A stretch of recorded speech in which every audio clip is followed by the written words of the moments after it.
Before there was Wonder Woman, there was another heroine, a warrior, a protector, Nelvana of the Northern Lights. Hello, bienvenue, and welcome back. I'm Phoenix, and this is Fangirl Follies. Today we are diving into a Canadian icon, one of the first female superheroes, Nelvana of the Northern Lights, and guaranteed, most of you have probably never heard of her, which is a tragedy. And here's why. During the Second World War, Canada banned imports on non-essential goods, including comics. Sounds weirdly familiar. This was called the War Exchange Conservation Act, so it left a massive hole in the Canadian market, which meant Canadian artists and writers really stepped up to fill that void, creating a wave of homegrown Canadian superheroes. And in Triumph Adventure comic #1, Nelvana was born. She was created by Adrian Dingle, who really wanted to create a character built in Canadian culture and mythology. This was a direct response to the booming patriotism that surrounded Superman and Captain America, even though Superman is half Canadian, but let's not get into that. And what's more Canadian than the Indigenous people of the Canadian North? See, Dingle was introduced to Inuit mythology through one of his friends, Franz Johnston, who we now know as one of the members of the Group of Seven. Johnston even went as far as to suggest that Dingle create a character based on Indigenous roots and mythology.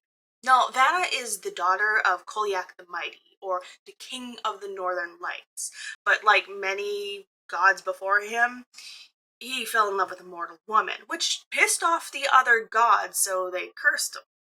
They stripped him of his physical form, so he became Aurora Borealis, or the Northern Lights. And honestly, I'm kind of jealous, because the dude's legit prettier than me. But this made Nelvana and her brother Tenero demigods, born from a god and a mortal woman. And with godly lineage comes godly powers. Traveling at the speed of light along the Northern Lights, invisibility, melting metal, disrupting radio communications, which came in handy fighting the Nazis. A spiritual connection to nature, and telepathic communication with animals, which, jealous, I would pay anything to understand what is going through my pets' heads. And she wasn't alone in her mission to protect the North and its people. Her brother Tenero is a shapeshifter, who's often depicted in the form of a great white whale. What kind of whale? The comics don't actually specifically tell you what kind of whale, but my best guess is a beluga. Not only spiritually significant to the Inuit culture, but also a symbol of power, endurance, and mystery. Tenero is a protector of the northern waters, and a guardian of the Inuit people, like his sister.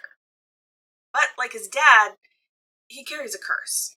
He can't appear in human form in front of white men.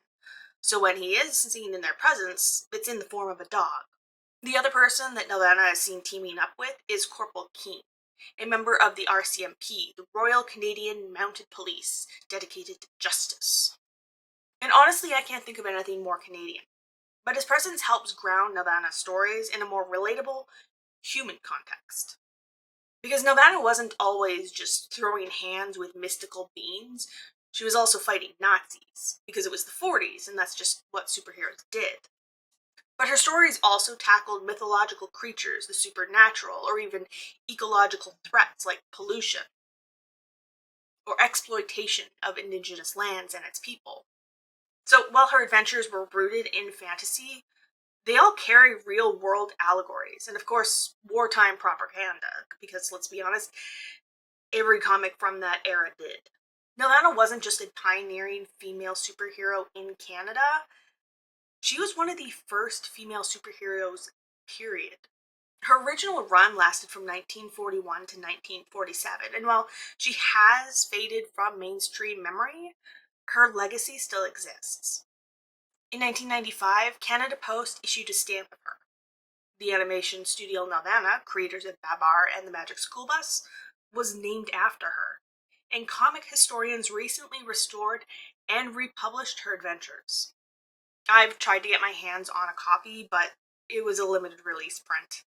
Still, Nelvana of the Northern Lights, the graphic novel, reintroduced her to modern audiences, and helped preserve her place in comic history.